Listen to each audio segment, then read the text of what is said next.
life.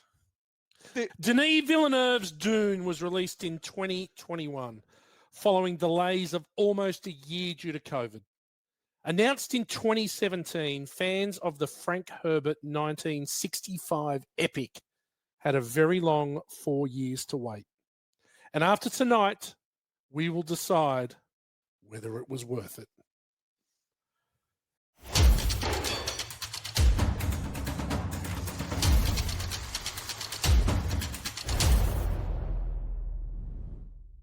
House Atreides, the Harkonnen, the Fremen, the Bene Gesserit, Arrakis, Caladan, Giddy Prime, and if you aren't confused now, you would be if I continued. This could be the space opera to end all space operas and is filmmaking on the grandest of scales. It only seems fit that Sir Dimmy from the House of Giles joins me for this one. House of Cockburn. You know. Sorry, missed opportunity. Yeah. Well, you know that our coat of arms, it's the shield with the flame with two dicks in the shape of an X. Yes, I forgot. That's the House Cockburn. That's the new shirt that we're getting done for Born to Watch. Why is this dog sitting on me? I don't know. Pivot off. When you mentioned Dune, I just quickly glanced to your bookshelf to think, is there a Dune book there? There is. It is there? Okay. Yeah, just on the right-hand side. See Sly Moves? Look above it.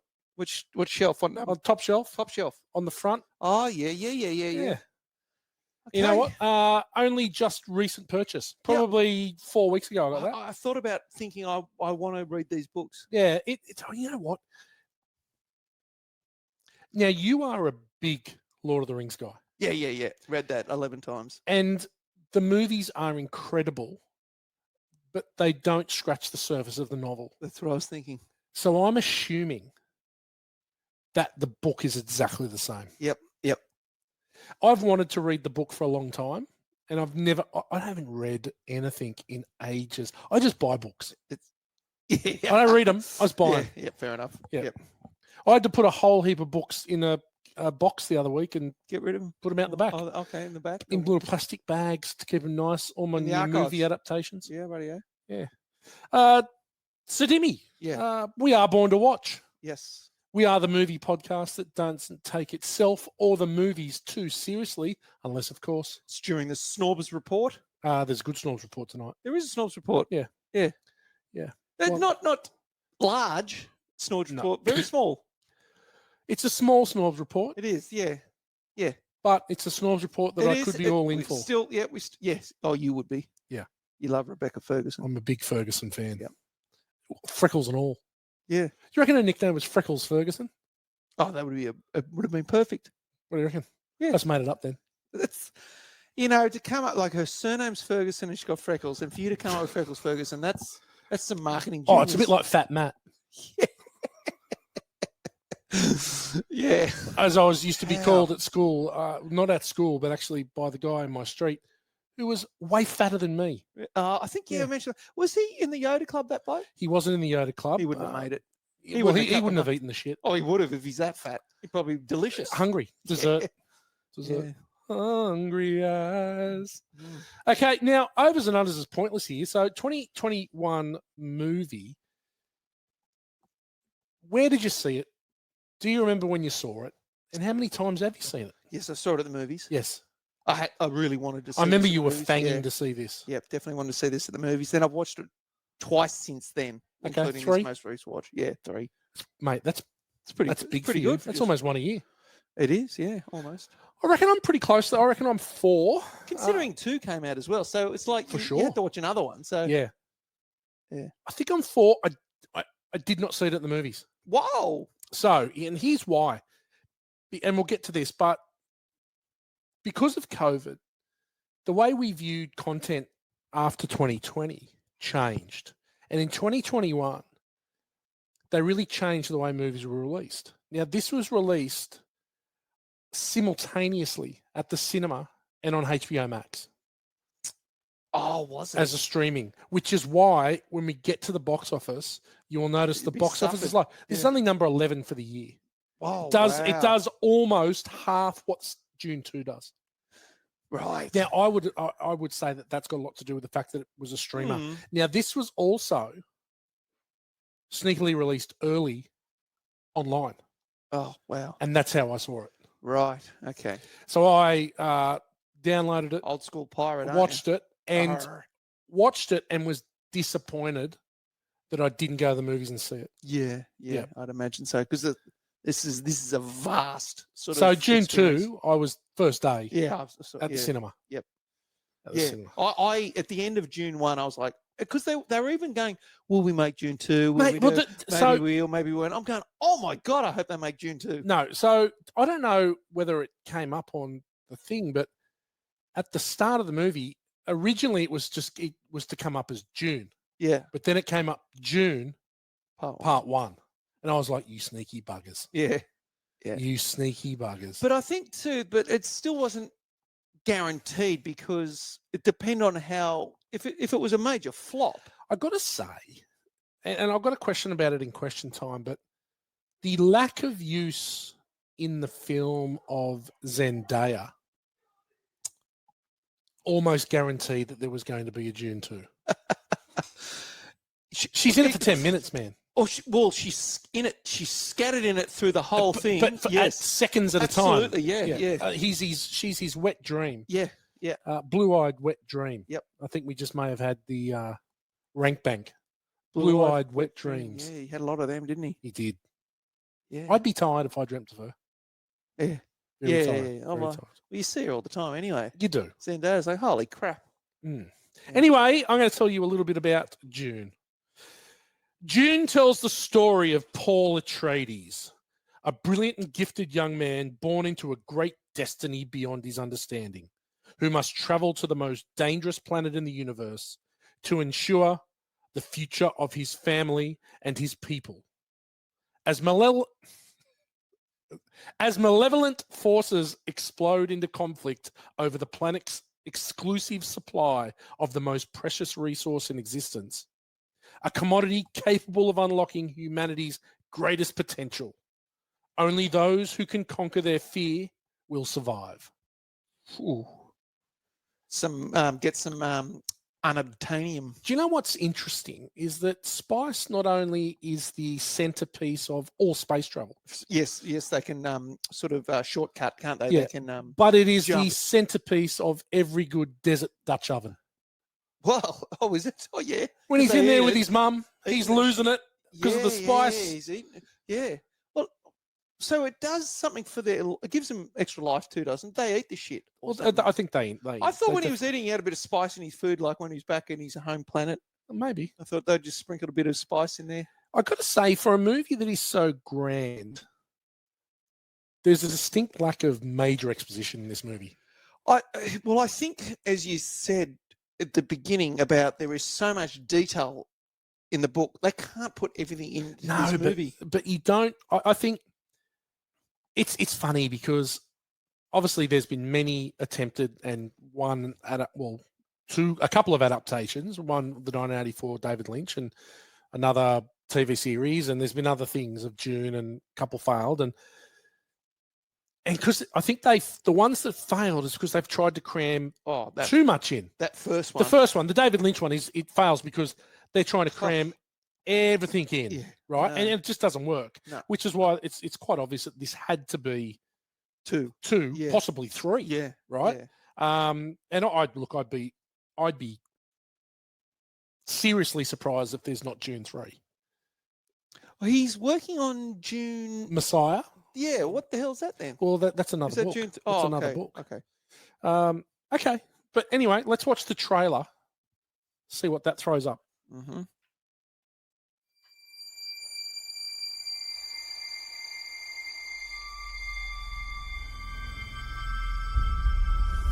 There's something happening to me.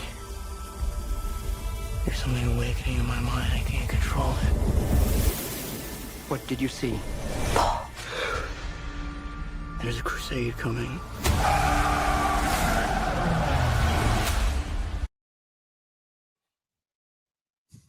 There's so much going on. There's a lot going on. You start to think, how the hell is this all in one movie? Yeah. There is so much going on. Distinct lack of the score in that. No, yeah, well, that's true. Yeah, it's which is it's interesting. Yep. Considering it could almost be main character of the whole movie. Well, We'll talk about that a little bit later. Yeah. Okay, critical thinking. IMDb rates Dune Part 1 8 out of 10. Yep. Certified fresh, 83% on the tomato meter with a 90% popcorn meter. Universally praised. Yep. Got a good review. Ruth Maramus from Flicks Chatter Film Blog. Old Ruthie. Lex the Swine Marinos. That's it. Villeneuve's vision of Dune is filled with epic world building, but it's more than just feast for the eyes. It offers something thrilling and thought-provoking. Despite a few quibbles, the ending certainly make me wish we could see part 2 right away. Yeah, that's exactly what I thought. Exactly what I thought. I walked out and went, oh my God. You do want to find it just ends, doesn't it? You do want to find out what happens. You go, hang on, what the hell? Yeah. I felt a little let down by that. But it's good though, because it makes you come back for number 2. It does make you come back for number 2. Okay, got a bad review. Paul Burns, Sydney Morning Herald. Oh, a local. Burnsy. He'd probably know 30. He's probably definitely bought a Ford off him. would have. Meteor. You reckon? Yeah. Meteor gear. He would have. That sounds Back in the 80s. Yep. Dune is a triumph of mediocrity. What it does well enough, but was it worth doing? It's a cookie cutter movie, a restatement of every trope that now impoverishes cinema. You know what? I think this guy's got it backwards. Because I think a lot of the tropes were created by this movie. Explain. Well, this was written in like 1960 something. And, and every sci-fi thing and everything that I've seen in the last 50 years has got a piece of Dune in it. I can equivocally say there is no Star Wars without Dune. Yeah. I really watched. In fact, there is a scene on Arrakis where they're in the rocks and it looks like the place where R2 gets taken by the Sand people. Yeah, in Tatooine, yeah. It looks like they've gone to the same place. Yeah, probably. Yeah, I know. Well, that's certainly that. Tatooine is kind of a Dune type for sure land. Mate, the voice is the Force. You can't. There's so many. It's so many things. So many tropes. So many there. Okay. Ordinary people. I thought massive cast. So I thought it's huge cast, and like God. A-list class. Yeah. A-list cast. We'll start, and we might just go very briefly through the actors and their characters. But Timothée Chalamet Ding Dong. Paul Atreides. I like him. I think he's great. He's a real scrawny looking bloke, and he's got a good lookingness about him. He literally could not fight his way out of a wet paper bag. Yeah, I know. He's just he's unusual. That he certainly looks competent in this. He's today's action hero. He is, isn't he? Mate, in 30 years ago, he's no Schwarzenegger. Arnold Schwarzenegger was the action hero. Van Damme. Now it's Tom Holland. Yeah. And Timothée Chalamet Ding Dong. Yeah, I know, but I think he's a great actor. I know he's got a really a good nature and just. He's got a good face. He's got a very quiet. He's not frazzled. He's not rattled too much. He's patient. He is really patient in everything he does. Yeah. I think that Paul's a great character. Obviously, the centerpiece of the whole saga. Yeah. Supposed to be 15. Is that all? Oh my God! Really? In the book, he's 15. I think they've aged him up a little bit. Yeah. In this, but in the book, he was 15. But I think he does a great job. Yeah, he's really good. He's got the most to do. Like emotionally. Apart from Rebecca Ferguson, who's crying the whole movie. Yeah. Yes. But yeah, and a bona fide superstar dating one of the Kardashians. Yeah. Which the jury's out on that. I think that's not a good move. I saw the footage of him at the Knicks games when New York were on a bit of a run. On a bit of a run, yeah. Yeah, and he was in the front row with Kendall Jenner or whatever. Or who was it? I don't know. Is it a Kardashian or a Jenner? No, isn't a Kendall. Oh, Kendall Jenner. Yeah, that's it. Kendall Jenner or she's Kendall Kardashian. They're all Kardashians. Yeah. Well, it's not Bruce. She's Jenner. pretty. It's not Bruce. No, it's the one that. What's the name? Catherine. What's his name now? Catherine? No, I don't know. Caitlyn Caitlyn Jenner. Yeah, good sort. Oh yeah. Muscular. Rebecca Ferguson, Lady Jessica Atreides. Yep. The not married, Young concubine. mum. Oh yeah, concubine. Concubine. Yeah. So yeah. not married. As the old man Leto says, I wish I'd married you. Yeah. Which I find is weird. And do you think they don't marry because she's Bene Gesserit? I don't know, but She's married to the cult. there's all these little details and things that you don't know. You need to read the book. Expand on it. Yeah. You need to read the book. I know. It's like, well, Yeah. well, okay. Yeah. Why even mention it? What? Yeah. Why even? It's like it doesn't matter. Yeah, it doesn't matter. Yeah. It doesn't matter. Because you just assume that they're married. He's the head of House Atreides. She's like the queen, and Yes. he's the duke. Yeah, it is odd that that gets mentioned, but nothing is explored with that. Yeah. Obviously, she's the one pushing the chosen one. And that's the other thing. The whole chosen one thing has been a plan for centuries, like spreading this religious story and converting people. And it's been going on for centuries, this story. So you've got these fanatical believers now. It's funny because it's a long game plan. It's a long game plan. It's a long game plan. Yeah. So the Madib, I think he's called, what they call him is something. Is it the Madib or something? Yeah. like Or that? listen, Al Gabe. Yeah, something like that. Gabe. Is he the chosen one? Because the Fremen see him as something. Is it the same thing that the Bene Gesserit see him as? No. I don't think it is it? Yeah, But no. it's funny that he's... The Bene Gesserits think they've made up a story. Yeah. To get them to, and then these people who believe the story then believe this. Yeah. And it becomes true. But, there are so many things that go, well, hang on, he is the one sort of thing. Mate, he's Neo. Yeah, I know. There's the other thing too. He's Neo. Yes. I just learned Kung Fu. Yes. Whoa. Yeah. Okay. I like Rebecca Ferguson. I've said it here. For Mission Impossible, you liked it. Mate, yeah. I'm a big Rebecca Ferguson fan. Yep. Watch anything she's in. Now, the greatest rort of the whole movie, Zendaya as Chani. She just gets put in every movie. She's in every movie now. And Pedro Pascal. I'm surprised he's not in it. Yeah, he's in everything. Yeah. I give it up. These two need to just leave Hollywood now, I think. You think? Yeah. Pedro's done enough. Yeah. And then people are over him too. I'm sick of him. Oh, he's becoming a bit big for his boots, I think, old Pedro. Mate. Yeah, he's an idiot. Yeah. The minute that he said, too busy to do Mando. Don't want to do this. I'm behind a mask. You don't need to do it. I'll just do the voice. Fuck you, mate. Yeah. Yeah. I'm over it. But Zendaya, one name and what the hell? Did she just rock it up to like top of the pops with? Well, she was a Disney kid. She was from. She's one of the Disney kids. I remember watching her with Luke and with Belle on Disney Channel, and she was in a couple of those shows. And she just became one of those chosen ones. Mouseketeer?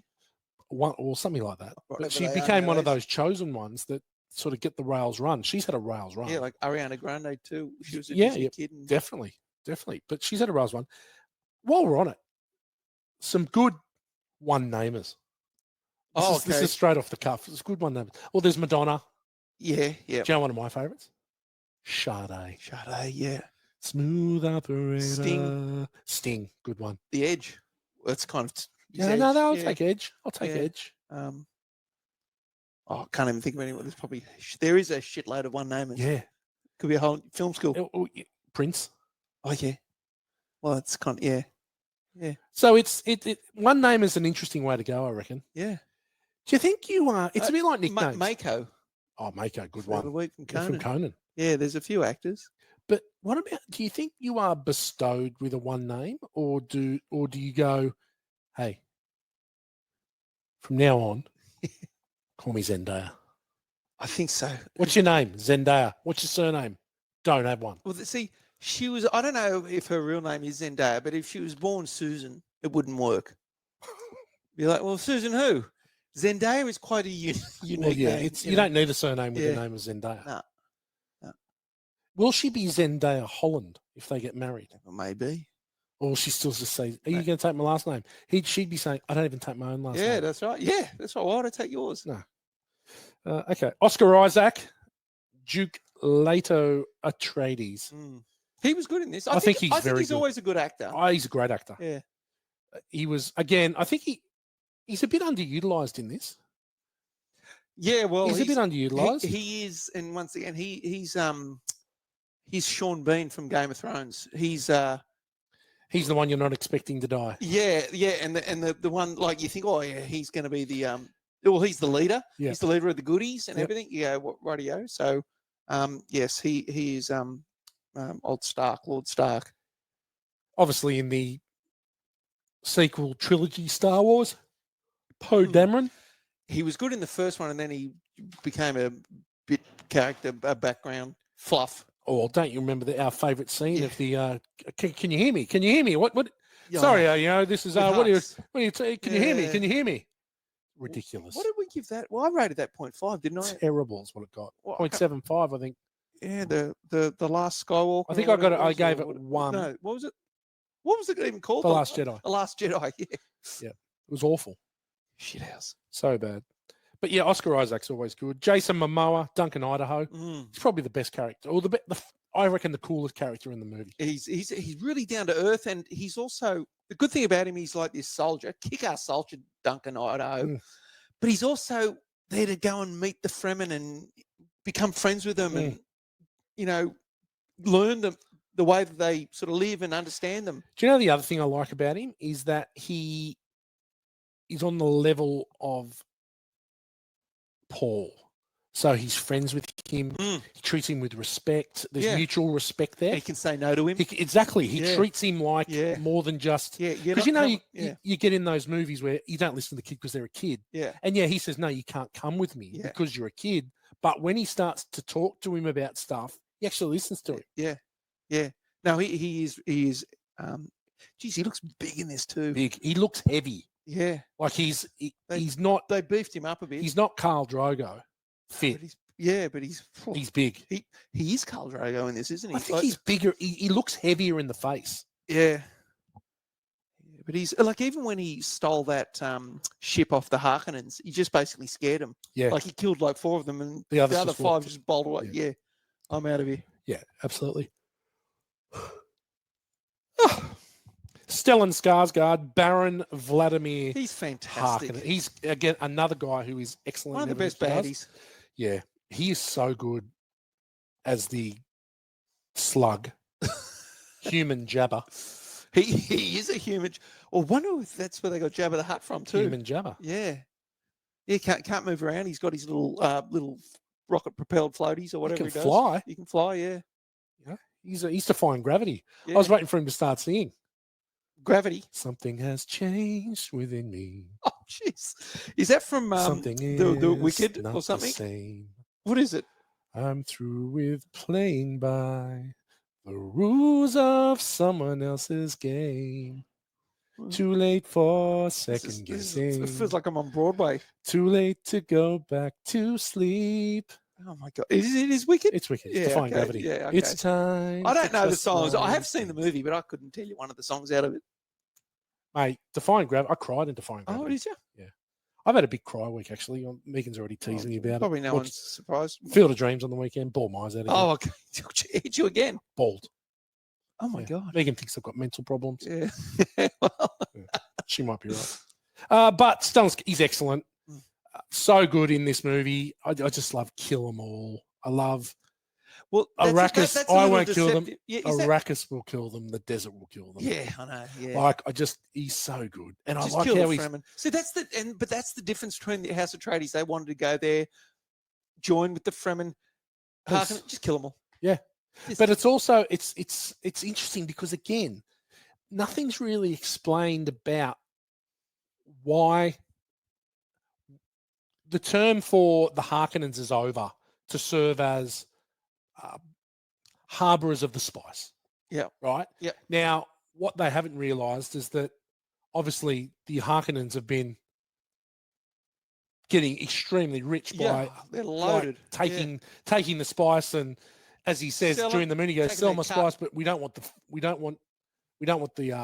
value to drop. Yeah. But let's unload the spice. But so obviously it was never going to be good, but we don't learn until, well, we learn in this one that the Emperor is the one at the head of the wanted to kill the House Atreides, right? Because and that's the thing. It takes a couple of watches to really go, oh, hang on. There's a plot here from the Emperor. He's sort of joined with the Harkonnens. Yeah. They need to take out Atreides because they're becoming Jonathan from Rollerball. They're becoming too big and too popular. Bigger than the game. Yeah, and it's now like, hang on, we need to take them out because the Atreides could threaten the Emperor in terms of popularity and take over. So it's like, let's vandalize the equipment. Let's stuff them up. Let's put them under all this pressure, and then we team up and go and take them out. Yeah, very good. Josh Brolin as Gurney Halleck. Yeah, another good character. And you know what? He's good because he that opening practice fight scene with Paul Atreides. Yes. You learn about the shields. Yes. You learn about the slow knife. You learn about the Harkonnens. I know what they're like. You're not in the mood to fight. I know. You learn so much from that first scene. I think it's really good. But he is awesome in it, Gurney. He's awesome. And one of the few that make it through to episode to the next 2. movie. Yeah. Even though he's hiding. Well, he's in episode 2. He's a moonshiner. No, he's a black market. He's doing his own refinery and selling it on the black market. Of course, clever. Javier Bardem is Stilgar, one of the Fremen leader. Now, interesting. Yesterday, I went to see F1 the movie. Oh, is it good? Really enjoyed it. Okay, yeah. Really enjoyed it. Hans Zimmer score. Yes, I do. And very Hans Zimmer. Yeah. But also, it's probably one of the more mainstream Zimmer scores that's ever around. But there's lots of the Dark Knight. Okay, you can hear. You can hear lots of the beats, but very good. But Javier Bardem is in it. Yeah, he's had a nose job, and I think he is now up there with straightest noses in Hollywood. And listen. I'm telling you.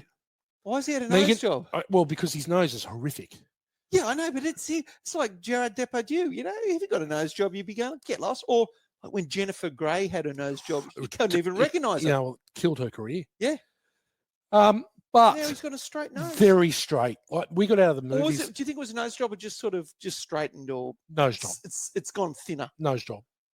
When we got out of the movies, the first thing Megan says is, "Has he had a nose job?" Okay. 100%. Right. Profile, straight nose profile. It's a late nose job. Like, how old is he? 55, 60? Yep. One of them. He's mid to late 50s. Yeah. It's a late nose job. Well, he's probably heard this and heard me talk about Andy Garcia and his nose. Oh, there's no doubt. Straightest nose in Hollywood. Again, we don't get much of Stilgar. He comes in, spits on the table. Everyone's a bit taken aback. And you don't understand. It's like, well, because he's giving his body fluid is so valuable. Yeah. And again, we don't find out the suits until the June 2 about what they're actually doing. Well, they do. We do a little bit. The lady who's the Emperor's sort of consulate, she fits him and goes, "Oh, how'd you know to strap like that and that and that?" And she explains the suits a bit about how. But it recycles all the body fluids. Sweat. Yeah. You piss in it. Yeah. Take a dump. You dump in it, and it just recycles it as water. Delicious water. Delicious. Wouldn't you eat that? Poo water. Good square meal. Dave Bautista. Beast, he Raban, is Harkonnen. really, really evil in this. Really evil. The Harkonnens they're almost, and once Darth Vader like to kill someone that give him a bit of lip, or someone that said, no, I don't think you should do that or whatever, or, anyone that works for them who disagrees with them, he'll just kill them. But he's not as evil as his brother. Oh, becomes as Fade Rather. Or they're brothers. They're yeah, brothers, that's Austin Butler. That's Austin Butler. Yeah. He's great in Dune 2. Yeah. Really good. But Dave Bautista decided he wanted to not do any more superhero movies, so he went to do this sci-fi epic, right? Where he's effectively just playing a superhero. Yeah, but a bad guy. He is a good bad guy. Good bad guy. Interesting head. Yeah, like the ridges on his head, back of his head, some very interesting ripples, massive ripples. Don't know how he got them. Charlotte Rampling. Lastly, Charlotte Rampling plays the Reverend Mother. She's a bitch. She's not nice. No. She's not nice, is she? No, she's the one that tested him. Yeah. And what's in the box? And do you reckon that was Mr. T? Peen. Well, first I think it was Brad Pitt. What's in the box? Yeah, and then Mr. T. And then Mr. T. Peen. There's the crossover. You have bloody Brad Pitt as the Reverend Mother. Well, Mr. T is the Reverend Mother. No, Mr. C's the Reverend Mother. Yeah. Brad Pitt as Paul Atreides. What's in the box? See, yeah. The marketing and the merchandising just writes Huge. itself, doesn't it? Imagine Mr. T in that full sort of burqa thing that he's wearing. That'd be amazing. Maybe have the mohawk sticking out the top though. What would be? Maybe they call it a Mr. T cab. He'd wear T cab. Yeah, but it has a gap at the top for your mohawk. Yes. And your feathers. Absolutely. The feathers out the feathers side. out the side. Yeah, absolutely ridiculous. Bean. This movie won 6 Oscars. It was nominated for 10. So it won Best Sound. Yep. Visual Effects. It has to get visual effects. Yep. Production Design, which is unbelievable. Yep. Music. Yep. For Hans. Yep. Well done. Editing and cinematography. Yep. It was not nominated for Best Director, which I find which was really weird. That is weird. It was nominated for Best Picture, didn't win. Was this 2021? When you get to it, Well, there is so much shit in 2021. Yeah, I don't there even know what movies would have won. is. Would have been some obscure crap. Well, you know what happened at the 2022 Oscars? Is that the one? What? No, I can't remember. Get my wife's name Oh, right. out of your fucking mouth. It was that one, was it? So Yes. Will Smith won for the King Richard, best actor for King Richard. and then best punch to Best Chris Rock. bitch slap to a 4'4" midget. It's aged really well for old Will Smith, hasn't it? I think he's come out okay. I don't think people have forgotten. No, people haven't forgotten. I tell you, it was I thought it was an act, and Chris Rock's done quite well out of it. Yeah. Well, he's go and buy tickets. He'll tell the story. Yeah, Yeah. definitely. Okay, budget of $165 million. I mean, you can tell, but I would have thought it might have even been more. Yeah, well, the second one is more. Right. Yeah. So 11 for the year, as we mentioned earlier. It was released at the same time on HBO Max, and I think that's why there's it's only done 400 and just over nearly 430 million. Because it was released on HBO Max as well. Spider-Man: No Way Home was number 1. Yep. Which was the first. I didn't think it was that flush though either. No Way Home. Oh, that's the one with the 3 Spider-Mans. Yeah. I enjoyed that. I don't think I've liked really any of them. Yeah. Yeah. I thought Homecoming was good. The first one was good. I thought No Way Home was good. The middle one. The middle one with the stupid with Jake Gyllenhaal was terrible. Not great. Yeah, when they were in Europe. Yeah. Yeah. Yeah, I mean, it was fan service, to have Of course it Garfield was. and Tobey Maguire. Okay, so it's the first year after COVID. Everyone's finding their feet again. They're thinking, is cinema dead? How do we get people in the cinema? Hence, let's bring all the Spider-Mans back. Yeah. This is No Time to Die as well. James Bond. And some big movies released in 21. Yeah, that was still disappointing. Kill him off. Was it? Yeah, it was disappointing. Yeah, it's not as disappointing as they're now looking like some bloke. Yeah, it was actually in I think a movie called Rebel Ridge, which is on Netflix. It's Aaron Pierre-Paul or something like this. Yeah. He's English, which is a black guy. A black guy. Yeah. I think if you're going to take a black guy, just get Idris Elba to do it, for one. But two, the lineage of James Bond is Scottish. Yeah, that's right. So Aaron Taylor-Johnson would have been just fine, or Henry Cavill would have been just fine. Tom Hiddleston. There's a cast of thousands. There is. Those three, Hiddleston, Aaron Taylor-Johnson, and the other one I said. Henry Cavill. Henry Cavill would have been Henry's probably a little bit too beefy, maybe. Yeah, but I don't mind that. We got the beefy with Daniel Craig. Yeah, well, but he's little. Yeah, I know. Anyway, opening weekend of 41 million. Ooh. 4,125 theatres it opened in with a 6.4 week average run. So you think then maybe if it wasn't on HBO, it could have been... Mate, could have been massive. Yeah. Massive. So what happened is it was on HBO for a month and then taken off, and then it got a release 2 months later, a proper release on streaming again. So you could have, for the first 4 weeks, it was on both, and then it was the only place you could see it was in the cinema. Right. For a couple months. Yep. All right. Now, 2021 hit, sleeper, dud, swinger. Now, I know you've done all of them. You got the hit. There's no hits. Okay. Apart from this. Honestly, I just thought there was shit after shit after shit delivered this year. I honestly was staggered how many crap movies there were. Yeah. One that I put down as a sleeper then was Nobody, which was released on Netflix. Yeah, that's It's not kind bad. of like a John Wicky sort of Yep. thing, but a little bit. It's got the guy from He's an unusual looking bloke to be. Don't Call Saul or whatever. Yeah, he doesn't look like a hero. I don't know his name. What's his name? I was going to say Bruce Boxleitner, but it's not. Oh, It's something like bring him that. back alive. Bob Odenkirk. Oh, is that his name? Bob He Odenkirk. does I'm pretty sure his name does is. not look like a. He's like a secret agent who knows how to fight. That's for sure. But he gets beaten up and gets hammered and dishes it out too. It's actually not a bad movie, but that was released on Netflix. I did see Nobody 2 is coming onto the movies this year. Yep.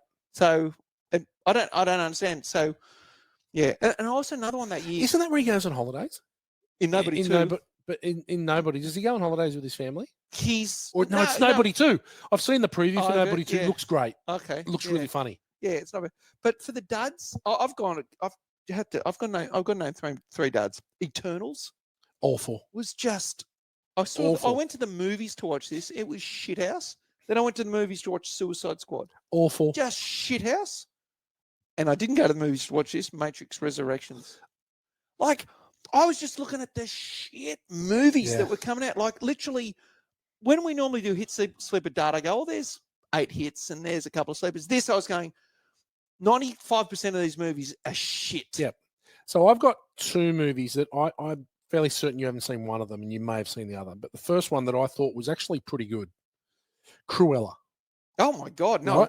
I haven't watched 101 Dalmatians. No, I got to tell you. So it had Emma Stone in it, and it's a prequel about how she becomes I haven't seen Cruella de Vil. Have I seen it? And it's set, but it's set in a modern day. So it's set like in the 70s, right? Maybe I've just seen a preview or something, but I do know it. During the 70s London punk rock revolution, young grifter Estella transforms herself into the raucous revengement Cruella de Vil.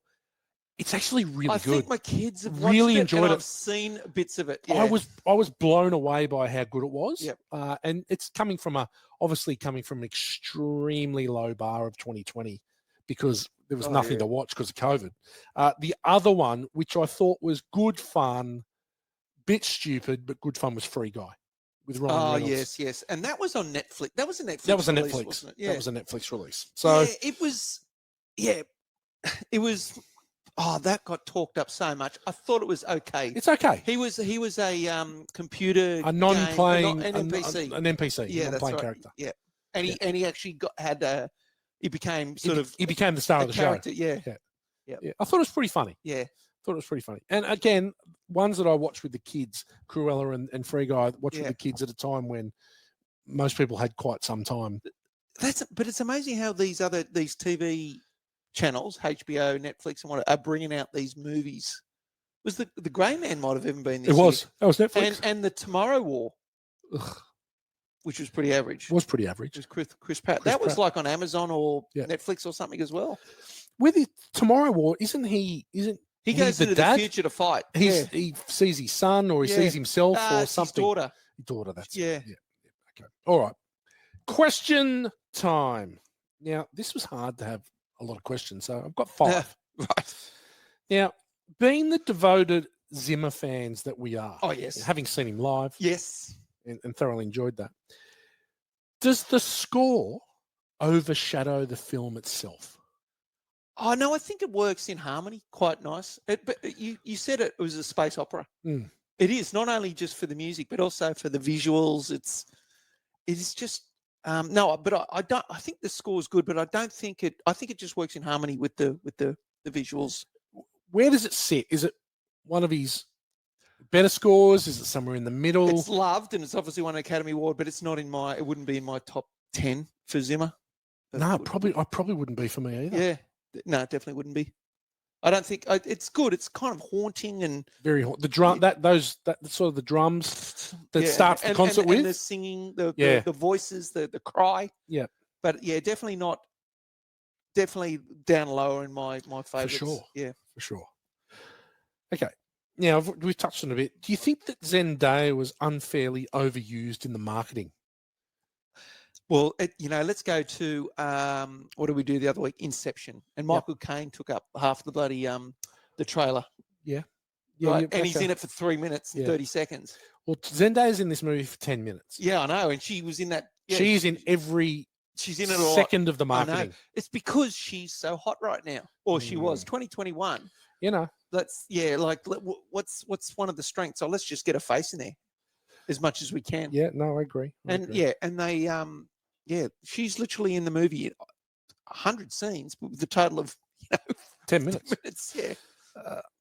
We've already answered this question, but is it fair to say that without Dune, there'd be no Star Wars? Oh, a lot of things. So I think that if I look at Star Wars, yeah, I look at Lord of the Rings and I look at Dune, and they've sort of there's a bit of a crossover. There's a bit of a crossover, yeah, and somewhere in the middle, George Lucas gone, here's the sweet spot. Yeah, definitely, and not just George Lucas, other movies. Oh, for sure. And even I was looking at the Chronicles of Riddick and the Necromongers and things, and I start going even to that sort of level. Yeah, there was so many Dune references in so many different movies. Definitely. Would there be more security for the ruler of a new planet than what Leto Atreides had? Oh, they seemed like that. Well, they had a big shield, so no one was going to get through. Yeah, but he had no one standing guard. Security, really. There was no security. There's no Gamorrean guard out there was one door. person. Yeah, that was it. Yeah, well, I think they just relied on the exterior security, and not as much internally. But even inside, you would have thought there might have been a couple just hanging around the doors and things. Yeah, I thought it was a bit odd. Well, he went out walking around by himself. He saw some weird lights in the distance, and then he just got up and walked around. And I was lucky that he did see those lights and get up and walk around so the doctor could shoot him in the back. Well, that's it. Fucking doctor. Yeah. There's always a turncoat. Yeah. So also another thing that I noticed this watch was when they come into Arrakis and they go, they fly over and they go right to the back where the massive palace is. Yeah. Fuck, that looked like Tyrell Industries, the building for Blade Runner. Oh, right. Like if you paired like it's sort of the same shape, the same shape, squared. it looked so much like it. Yeah. Yep. Anyway, okay, all right. Last question. In the movie, what character is Sir Dimmy Cockburn? Oh, who are you? Duncan Idaho. Well, no. I don't know who I'd be. Dimmy Cockburn. Jeez. The House Cockburn. Who are you? House Cockburn is a rival to Harkonnens and the Atreides. House Cockburn. Oh, it would be much stronger, I would say. Yeah. No, I think I'd be a Fremen. I think I'd be. You think you'd be a Fremen? Yeah. Yep. Okay. All right. In touch with the locals and I'd be Lady Jessica. Oh, would you? Yeah, I think so. Well, cries a lot. And has the voice. Yeah, cries a lot. Has the as we just noted with Defying Gravity. She does cry a lot. Yeah, she cries so much in this movie. Yeah, imagine if she was watching Field of Dreams. Wasted tears. She wouldn't make it through Field of Dreams. Nah. She wouldn't make it through Field of Dreams. Born to Watch only fans, people. It's time. Share this. It's time to get it out there. Let's get some organic growth like Gow did in Canada. Oh, Let's get it out there. Yeah. We are fast becoming the 74th favourite podcast in England. 74th? Yeah, we're getting up there. Had we been in there before? We're growing in England. Our numbers in England are growing. So please share. Geezers love us. Yeah. There's nothing wrong with that. I tell you what they're doing. They're throwing the convicts a bone. Yeah. Fair enough. And we're happy with that. Yep. It's more than they did at the start. Yeah. Through was nothing. Oh no, you probably got a bone. That was your meal. It was your own bone. No, it was your meal for 7 days. It was your own bone. Yeah. So please share it. If you want to become part of Born to Watch Law, head to borntowatch.com.au.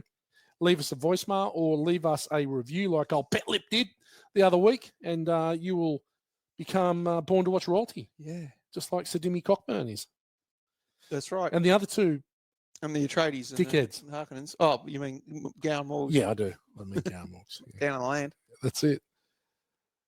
The good, the bad, and the ugly, brought to you by our great mates at Gage Roads Brew Company.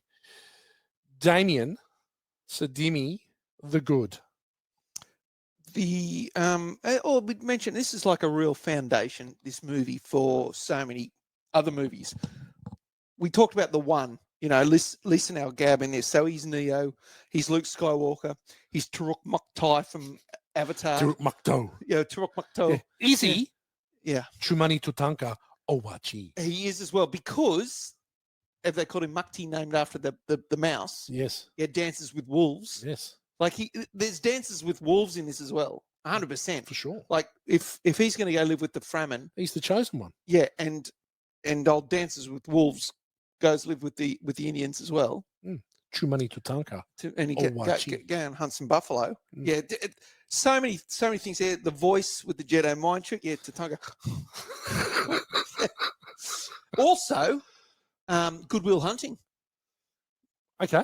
The Rebecca Ferguson had the equation written all over her face. She did. On those dreams. Who solved it? Well, that's what I was hoping to see Paul Atreides coming to solve the equation. Or maybe some little janitor house in the Fremen sweeping up, coming to go, you know what, I'll save that. I'll solve that equation. The visuals were amazing in this. The ships, the scale, dragonfly ships. The scale. Oh, yeah, it was unbelievably vast. The scale. Space. The looking up into space and seeing the portal that come through the portal. Yeah.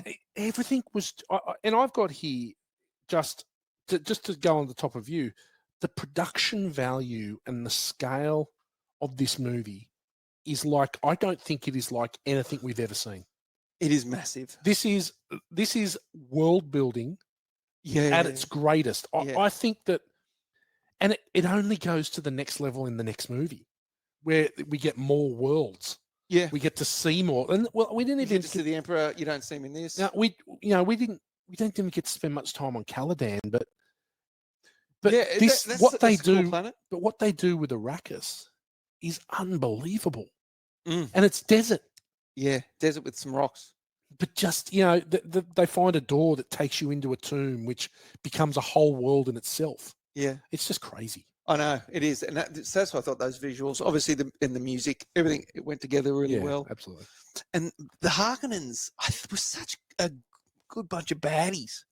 Like, I like baddies with no moral compass. No, they were just such greedy, evil people, but against themselves as well. Like, but do you remember in the first one, the 1984 one, they were all redheads? They were redheads, yeah. Now they're gone. Now they're baldies. Yeah, they've gone from the air. So every Harkonnen used to be redhead. Now they're all bald. I wonder what happened.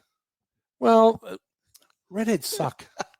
Don't they, David? They were real fiery orange hair. They were orange. Sting had orange hair. They were orange. It wasn't even like a redhead. It was orange. Do you know the thing that I like about troll dolls? So the Harkonnens in the 1984 version have got like pimples and boils and shit all over their face. Yeah, they do. And on his back too, the Baron. Yeah. And so this one, it's more not so much on the face. He's got whatever's in his back, which is his levitation thing. Yeah, and his spine's like held together by mechanics or something, robots.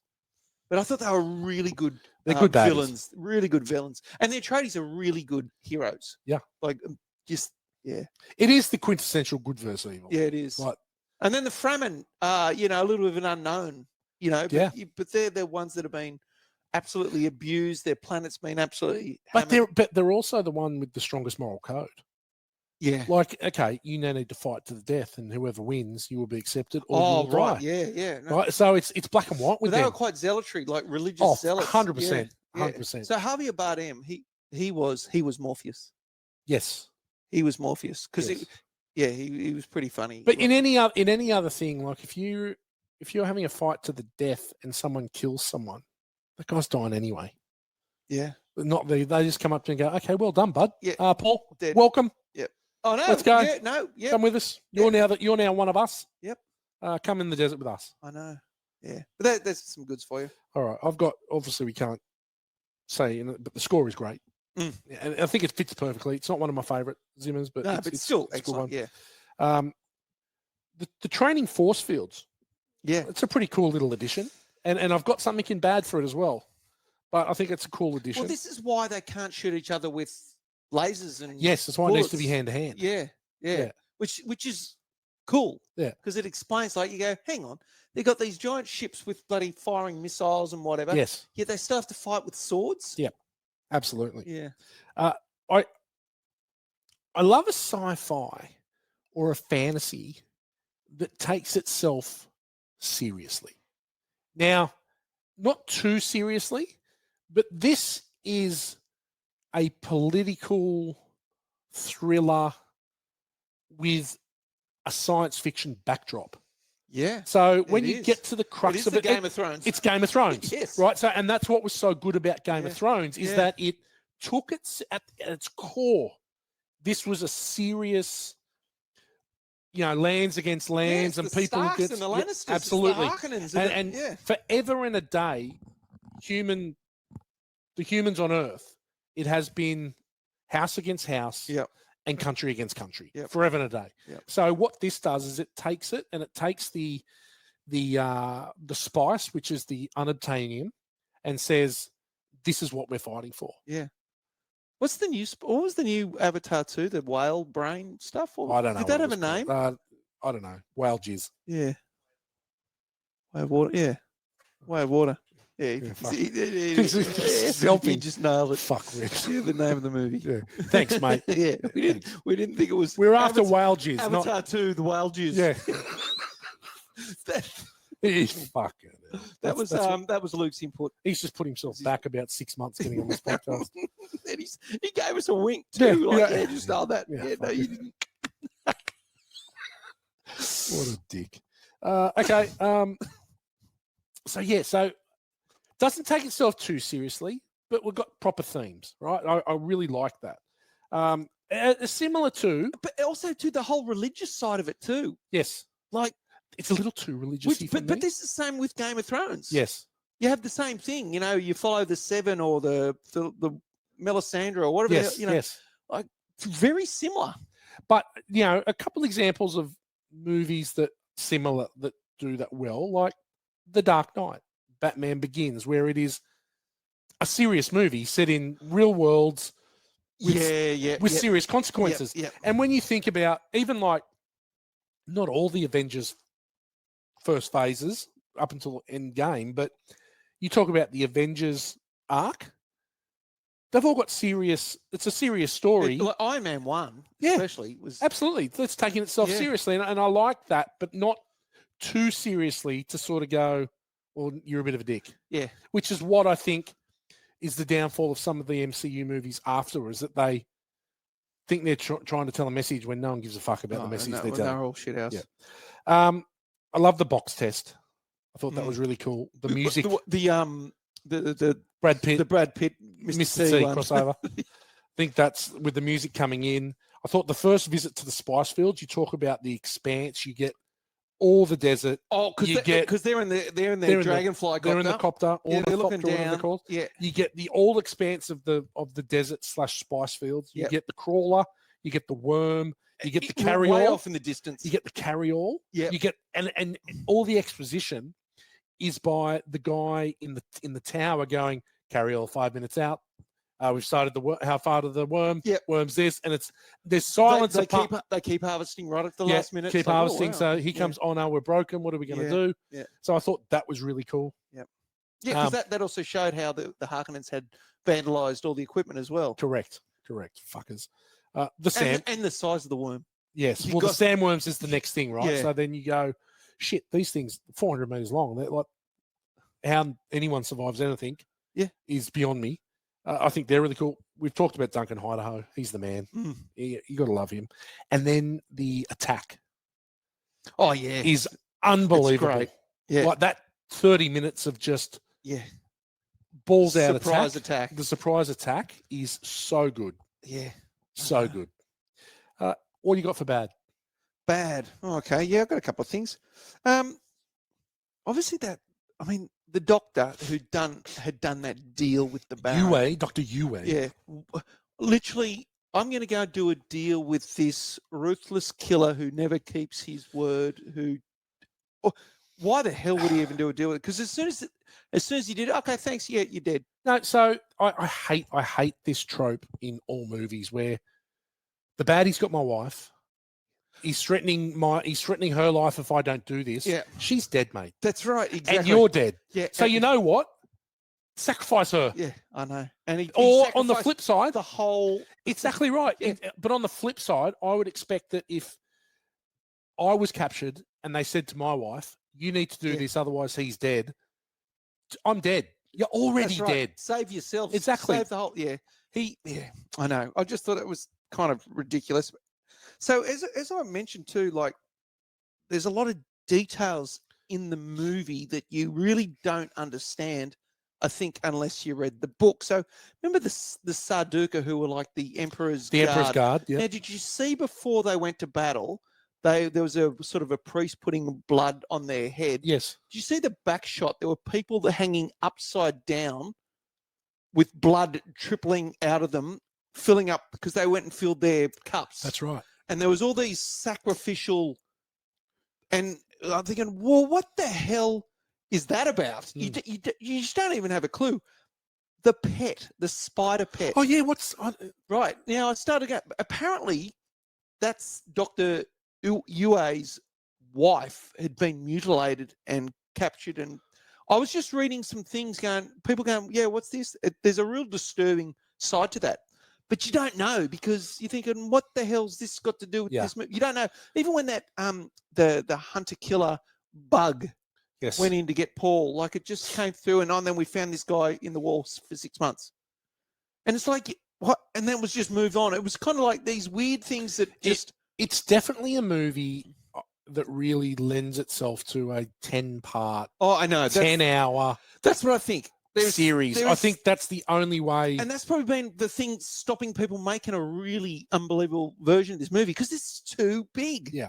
And I think Peter Jackson did it good with Lord of the Rings, but he cut heaps out too. Heaps out.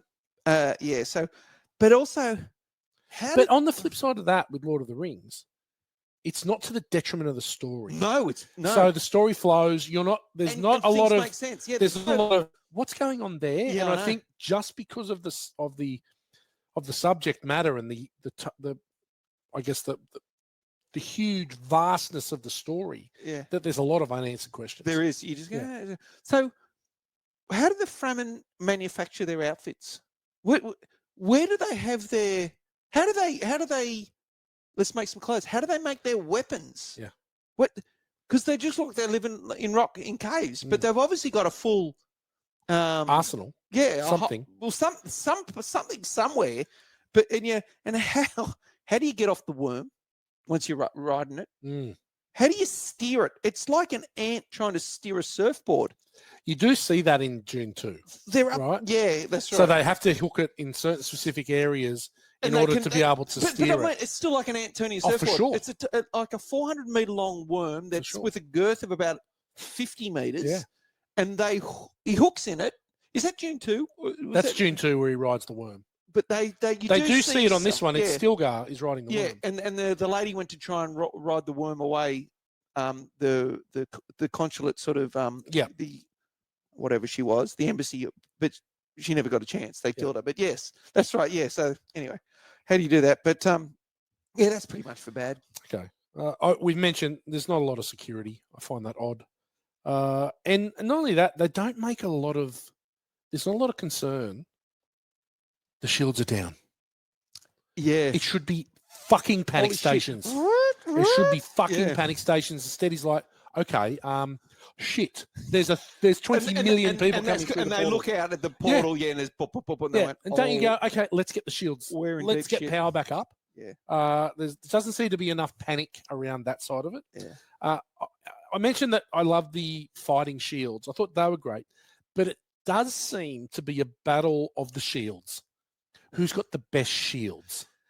Yeah. So Duncan Idaho, and I'm assuming that the more you get struck, the weaker your shields get. Possibly. Right? I'm assuming. But then how come Duncan can stab in one hit sometimes, but in other times it's 4 or 5 hits? Yeah, they say it's the slower bait because they fight slower to get the knife through.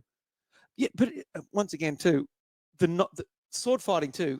Star Wars, obviously Jedi. For sure. I mean, there's a direct link there again. 100%. But I know. But I think there was a bit of inconsistency because there was some slashes and that were just killing people. It's like, hang on, this shield should have blocked that. Yeah. But yeah, it's a bit odd.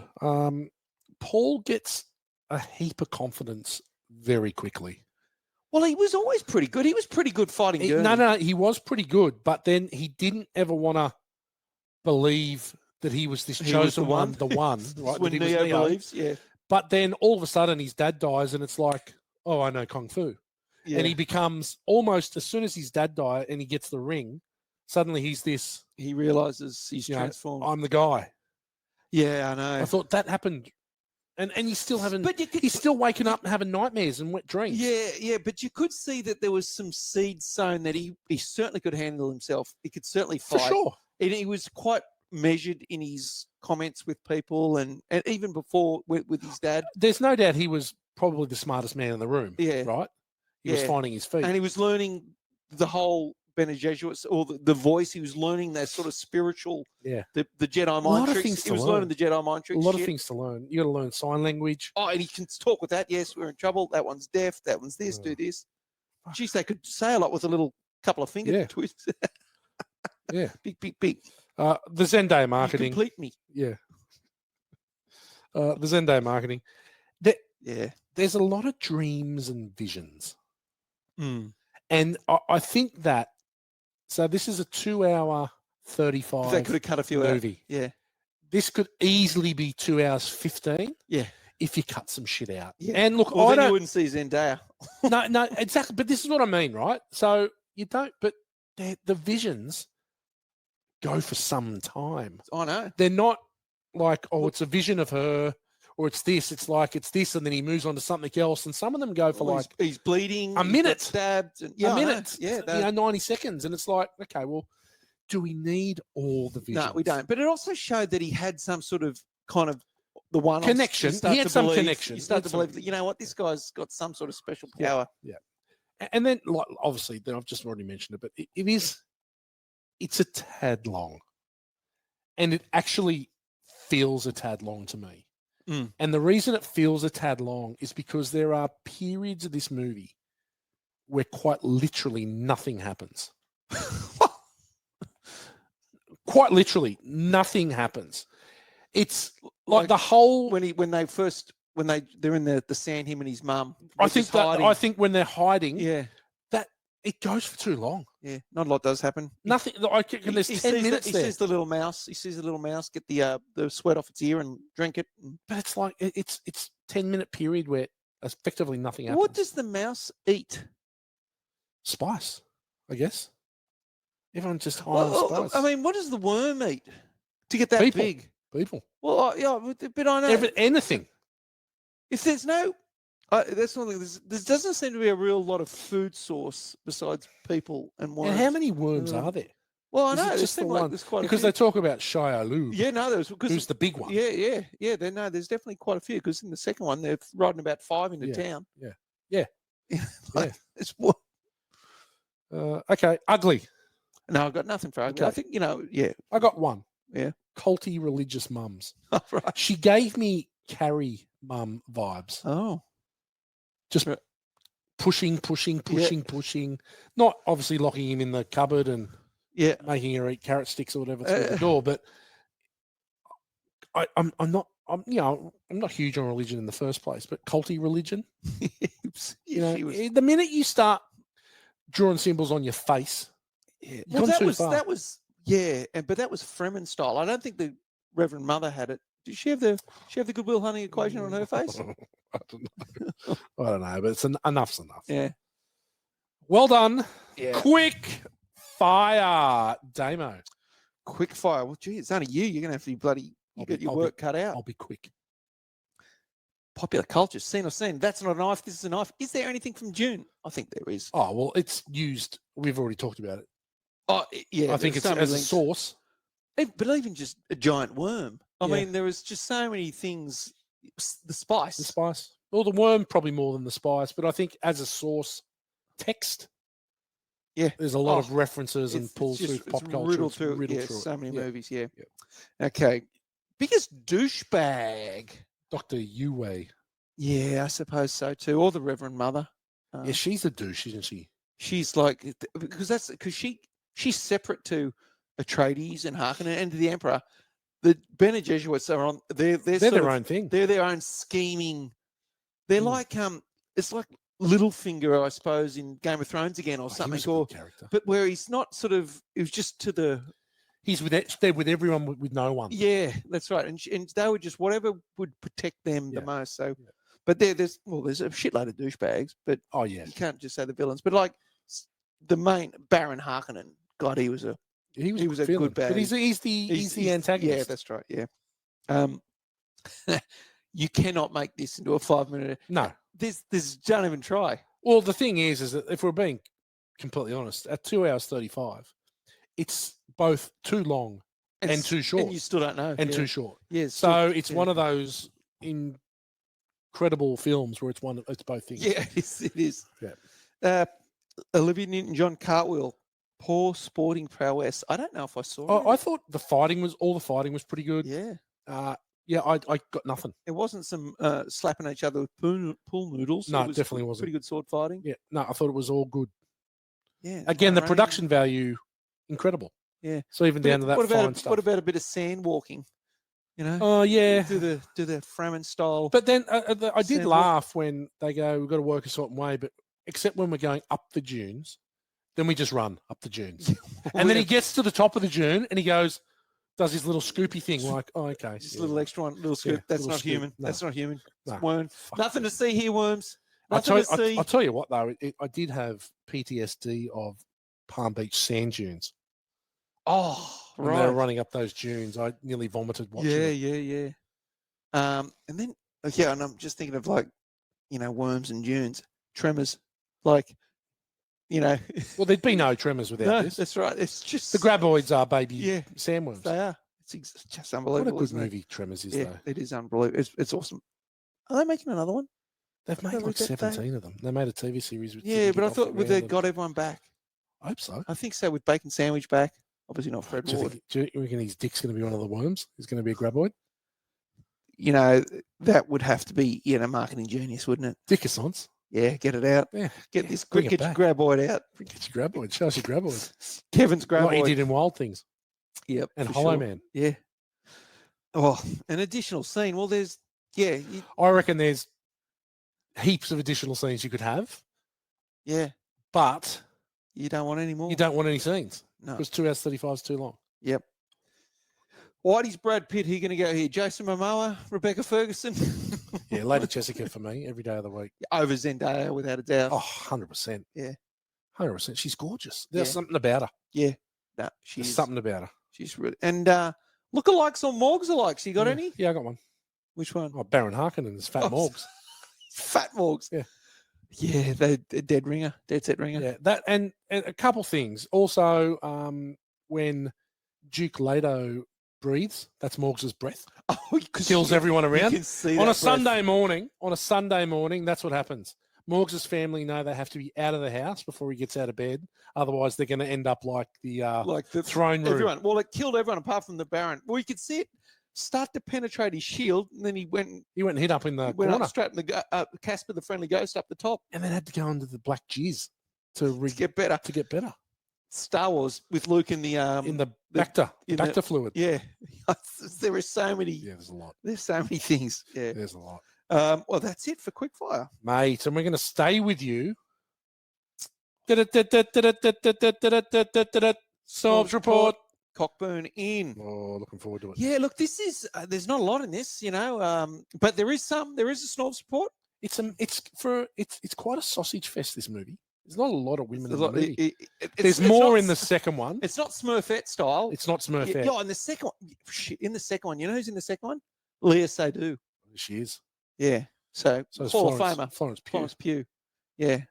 But a Hall of Famer. One of the great endings in Dune 2. I thought that was a really good ending.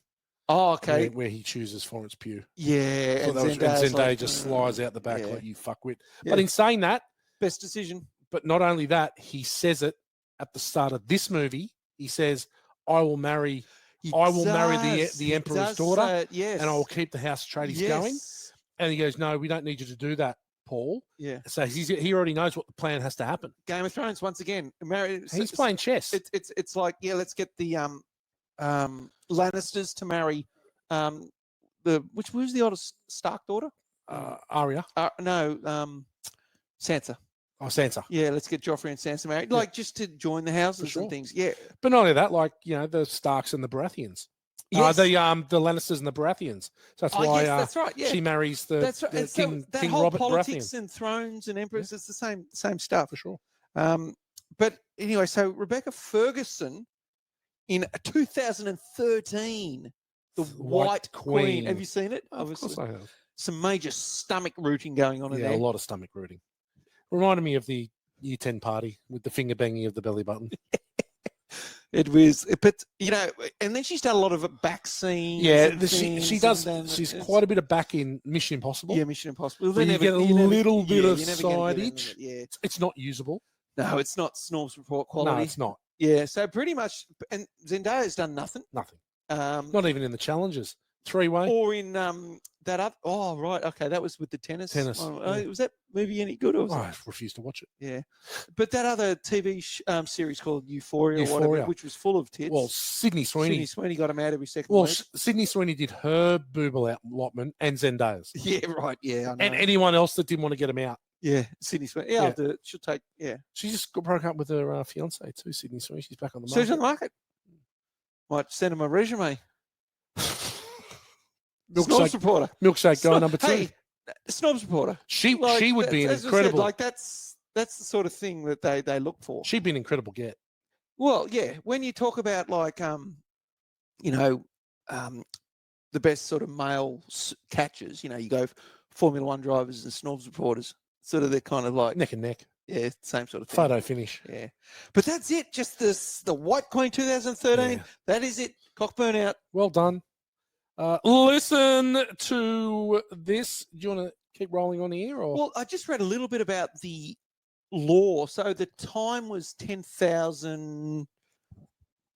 It was something I can't remember. It wasn't AD. It was like 10,119 was the year. Yeah, but it has a different. It's not AD. It's like GT or something. Yeah. So what it is it is even further in the future. It's like 20,000. So this is humans. Yeah, these are people from Earth. Yeah, that's right. So they're people from Earth. Atreides, their heritage goes back to the Greeks, I think.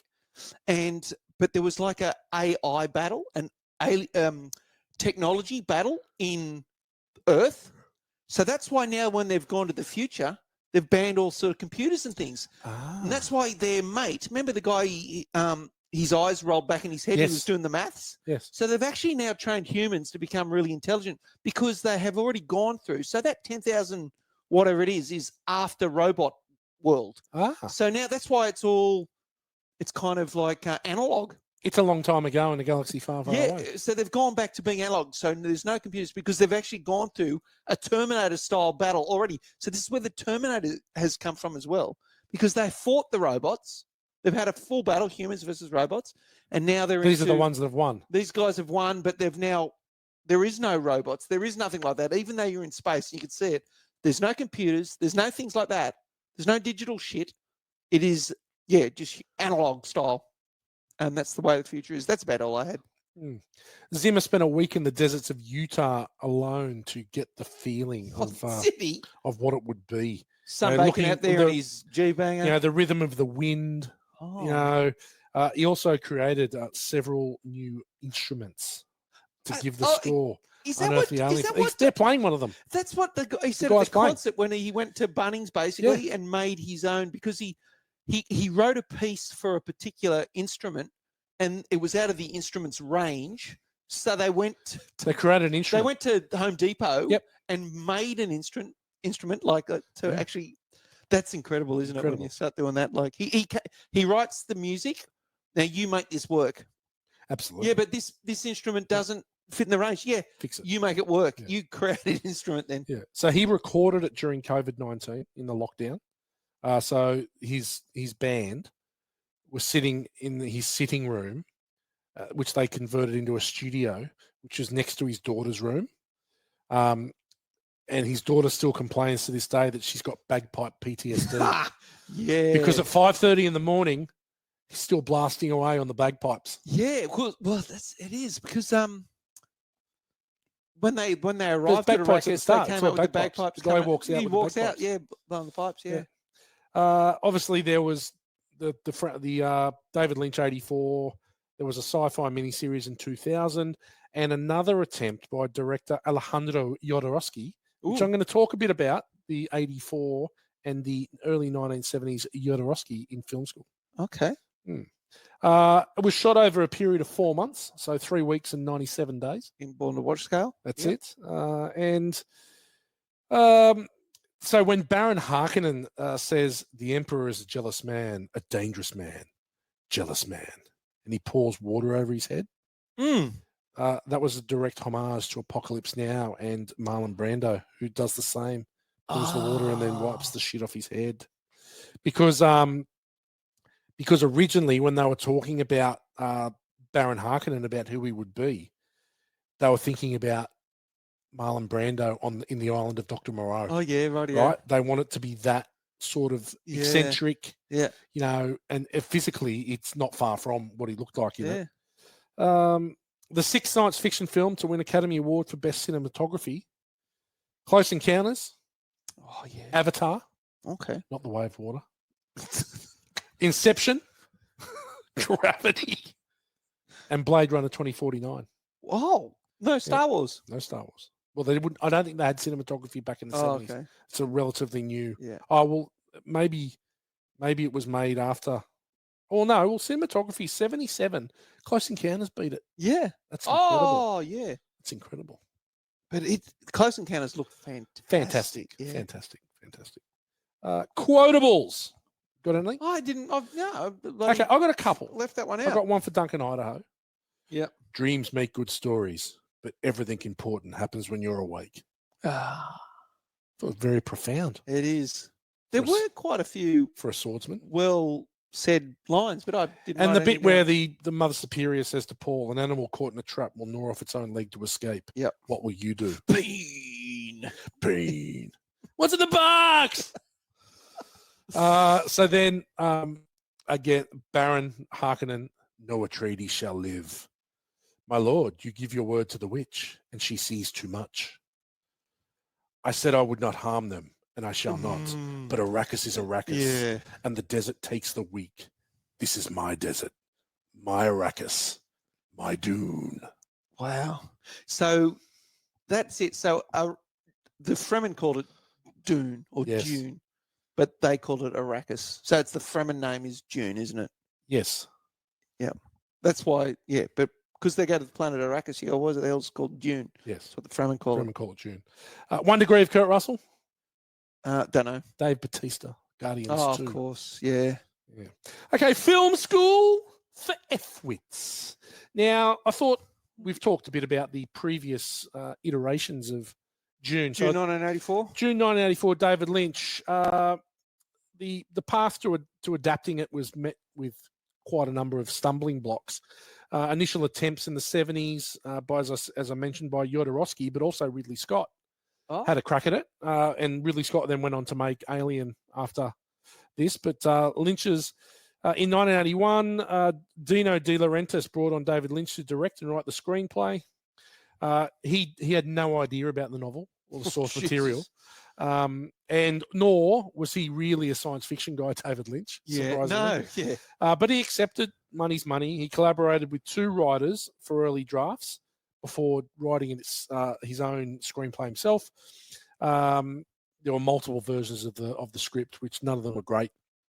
They filmed in Mexico City, in studios in Mexico City. There were 75 sets and extensive practical effects. Wow. So this is a 1984 movie. I remember seeing the preview for June 1984. Like maybe wherever it was and had on TV or before one of the movies, and I thought, oh my God, this movie. I never saw it though then. Yeah. But holy crap, I thought it looked amazing. It's a big Sonny Payne favourite. Sonny Payne loves. he Our lo- good mate Sonny loves. Loves it. You can't love what because when I finally saw it, I was like, far out. Yeah, it's rough. What's this? It's rough. It's just weird. $42 million budget, was one of the most expensive movies of its time. The theatrical cut premiered on December 3, 1984, was released widely widely December 14. Universal Pictures required Lynch to cut his 3-hour version down to 137 minutes, leading to significant edits and added voiceover narrations to aid comprehension. So, could this movie have used a narration? I think it might have been a bad idea. Possibly. Terribly at the cinemas, performed $30.9 million domestically against its $42 million budget. Critics were divided.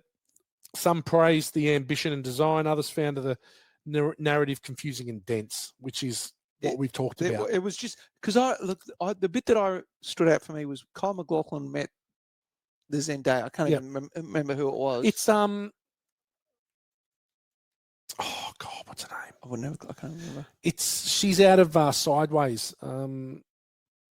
She's someone's sister. Anyway, blonde, someone's sister. So they meet, and then they're married. Yeah. And it was like, did I blink? Did I miss something? It was like, there's so many rushed things in here. Absolutely. With no explanation. Virginia Madsen. Oh, right. Yeah.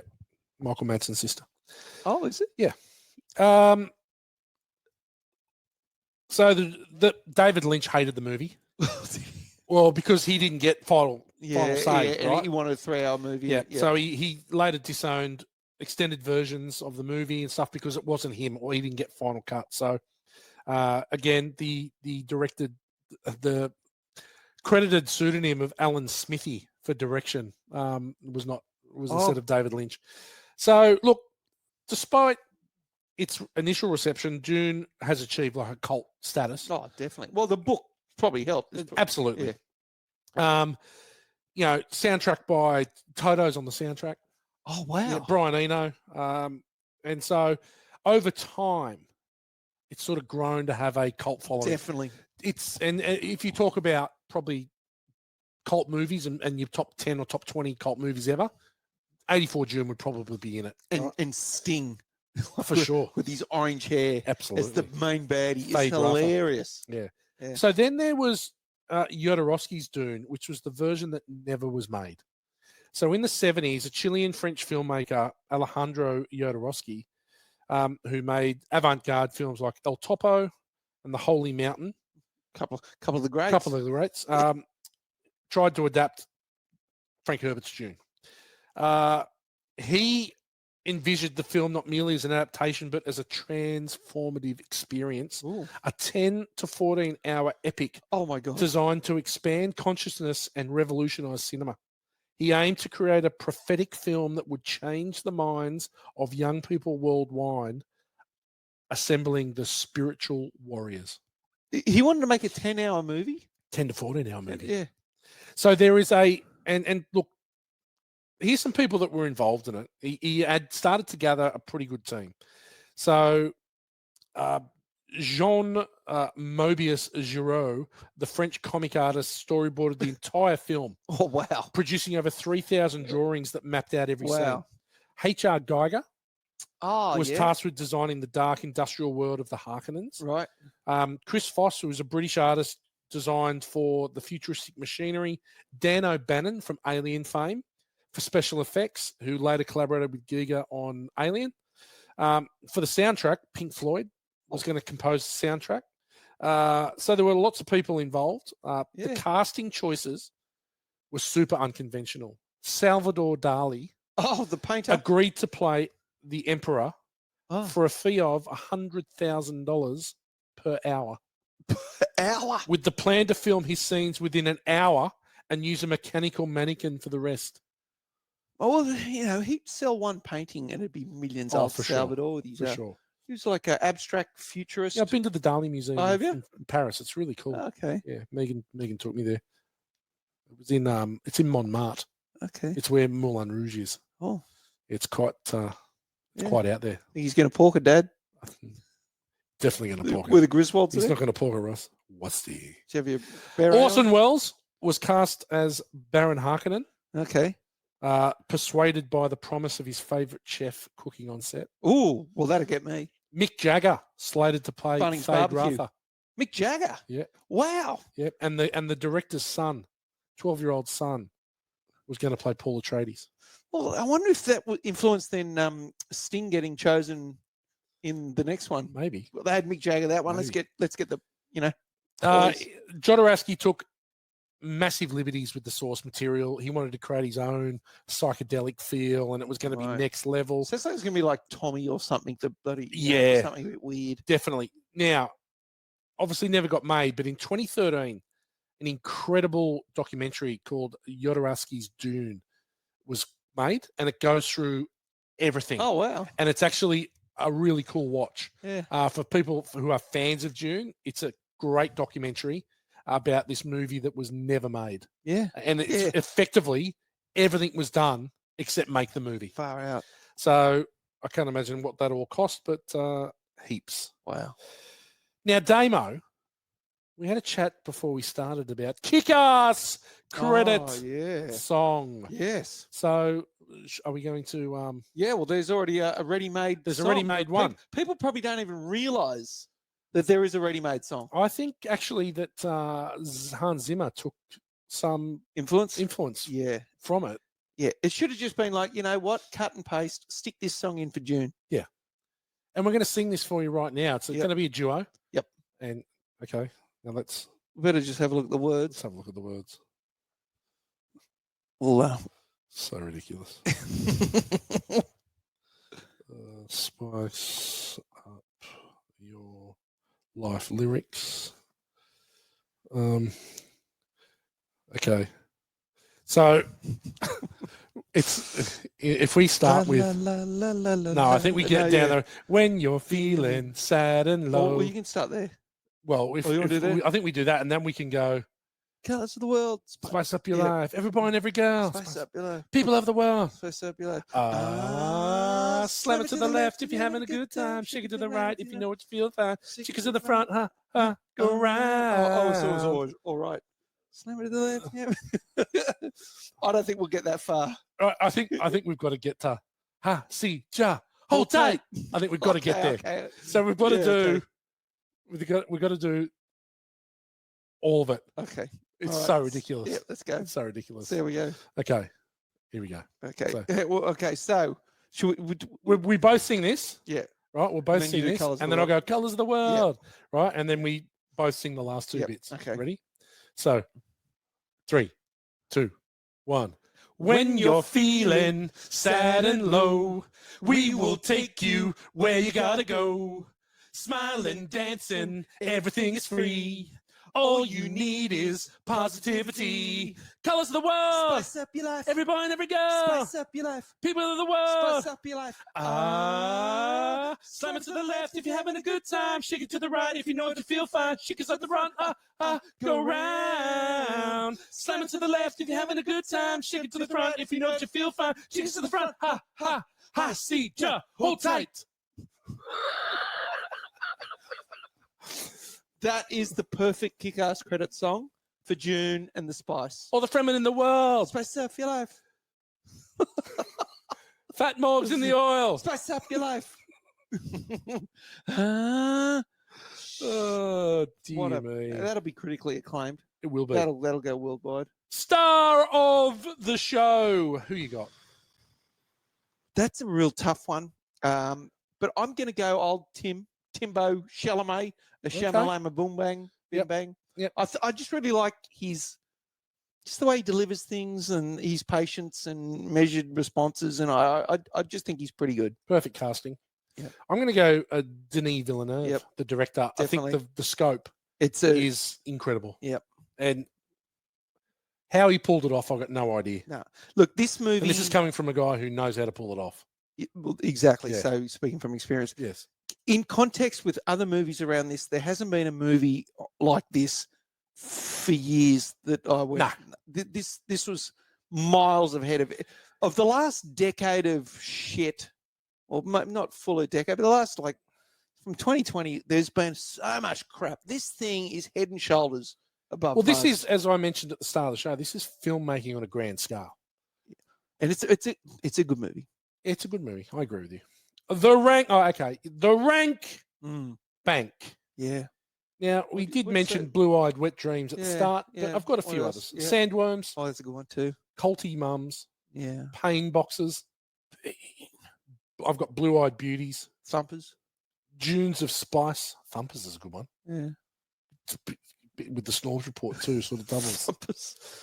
Human Jabbers, Okay, yeah. Healing Black Oils, or First Time Murderers. Oh, it was because you never Paul, killed someone. you've never yeah. killed a man before. Oh, you got the blue-eyed wet dreams or the sandworms. Let's go Blue-Eyed Wet Dreams. Yep. Yeah, why not? But it's but just for the people that haven't seen it, the blue in their eyes is the white part of your eyes. It's Yeah. not actually blue eyes. It's you Blue could have baby's gone. It could be a double blue. Like you could have the really nice light baby blue and the white, and then you could have some real piercing electric blue in the color part. You could have a double blue. If a boy had a chance with someone like you, Ice House are playing.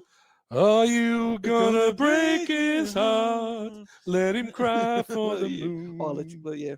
Are you hiding somewhere behind those eyes? I just freeze every time. They're playing at like the Roma Street or the Parklands in Brisbane City, like on a Friday night in Really? September. Yeah, I can't make it though, Disappointing. but it would be pretty cool. He used to come in the video shop, Ivor Davies. Oh, okay. Yeah. Ivor Biggin. Damo, how many blue-eyed wet dreams are you giving Dune? I think I'll go with what I think IMDb said. I think this is a freaking amazing movie. I really enjoy this movie. That's why I've watched it 3 times and so I saw it at the movies. I'm going for 4 out of 5. 4 wet dreams Yep. for Damo. Okay, this is a hard one for me because I think that visually, absolutely incredible, absolutely amazing piece of film and cinema. Incredibly made, incredibly well acted. I think for me, there's just too much nothing going on in parts of the movie. Nothing and everything. Well, this is it, right? So for me, I originally rated this 8 out of 10 on IMDb. I'm pulling it back a bit. 3.75 wet dreams. Blue-eyed wet dreams. Blue-eyed wet dreams, of course, which brings it into 3.88 blue-eyed wet dreams. And now I need to try and figure this out, how we do this again. And we're going to go filter by Zendaya. I've got this nutted now. 3.88 blue-eyed wet dreams, which comes in with 3.88 no good for us babies. Oh, what was You know what that is? Rocky 2. Oh, yeah. And 3.88 blue-eyed wet dreams. And it is in at position 82. Oh, wow. So it's right somewhere, slap in the middle. Now that Rocky 2 should have been Smeel Manley. Smeel Manleys. And I thought that Smeel Manley on the outside. Oh, my God. Poor Rocco. I think now we've got 2 really good crossovers. We've got the Brad Pitt, Mr. T crossover for June. And Empire Then we've got Strikes the Back, Empire Rocky Strikes 2. Back, Rocky 2. Which do you think's a better? Which do you think would be a better movie? 7 and the 18 crossover. Yeah. I don't know. 7 and Rocky 3. Yeah, 7 and and Rocky 3. Rocky 2 and Empire. Everything's a Rocky. It is. Rocky Well, 2. yeah. Rocky 2 and Empire Yeah. Strikes Back. Yeah. I don't know. I think they're both going to be as they're good as both each great. other. They're Yeah. both killing it at the box Yeah. office. Yeah, creative. Mate, well done. We've knocked off one of the biggest cinematic achievements in the last 5 years. Definitely. Yep. 100%. Thoroughly enjoyed it, even though there are bits where I thought it was a bit slow and it did go for too long. Yep. And I got to say, I'm not sure. I'm going to have to revisit June 2 again and just see what I thought about that I one. think I like this better than June 2. Yeah. Not by much, but I do like it better than June 2. Okay. All right, cool. Mate, next week. Yeah, what's on next week? I've got a good one next week. I can't remember. No Country for Old Men. God. Is this with all four? This is all 4. I'm doing film school that week then. You can do. You want to do Yep. film school? You've Yeah, had enough tell of bloody Morgs. Morgs to back off. Because I've got my one planned. You've got your one planned. Yeah, so I'll need all hands on deck. Really? Yeah, it's going to be a long film school. It might be its own podcast. Well, we've done that before. Yeah. Yep. Okay, No Country for Old Men. No Country for Old Men. It's the Harvey Bardem double. It is. Coen Brothers. Pre-nose job. And Josh Brolin double. Oh, yes, it is too. Yeah. Shit, yeah. Wow, that's we've never done that before. Bang bang. Well, I did a Basil Paul Duras double. Did you? Well, we did Conan, and then I before have not the week been to before that, I did paradise. Starship Troopers. Yeah. Watch the man go by. No, we have done a couple of. 21st You love that century song. high. It's better than You Move Me. No, it's not. Nothing's better than. Yeah. Nothing's better than. I've heard that a to few. watch I movies. hear that song, probably once every sort of couple of weeks now on my You've playlist. dropped it into your playlist, Yeah, haven't you? it comes up every now and then. Yeah. Born to watch the movies. We've sung a bit this episode. We don't sing much anymore. Lately. Just the back half. The back. Oh, you tenth. love a bit of the back half. Yeah, that's true. Back 10. Mate, next week, quality movie. It'll be interesting to see. It's going to be a heavy watch. I haven't wanted to watch it again. It's a great. I really enjoyed it, but Great movie. I just did not ever want to go back and watch it again. I've got a very interesting story about my time at the video shop to do with No Country for Old Men, and a customer that would come in, and he was obsessed. Yeah. Obsessed. Right. Really? Okay. Like, I can't imagine how many times he watched it, but he would come in and see me with a different thing he picked up. Oh, really? 2 or 3 times Is it a week. A Shining style. Mate, he just had so many things. And I'm like, mate, get a life. Yeah. Get the old cattle bolt out and put it on his head. Yeah, okay, I got close. Yeah. I had a wooden stick under the counter. Should have probably maybe docked him in the head. Anyway, mate, well done. You had a week off, so you just straight back into it, recharged, and good to go. Yeah. Love your shirt. F-Wits Assemble. Yep, let's go. I'd like to thank the boys that we sent the shirts to. Some have sent me a couple of photos, so they'll be up on socials this week. So yeah, a couple of male models. That's it. Definite male models. Rightio. Till next week. Enjoy No Country for Old Men. Do your homework, and bye for now. Later.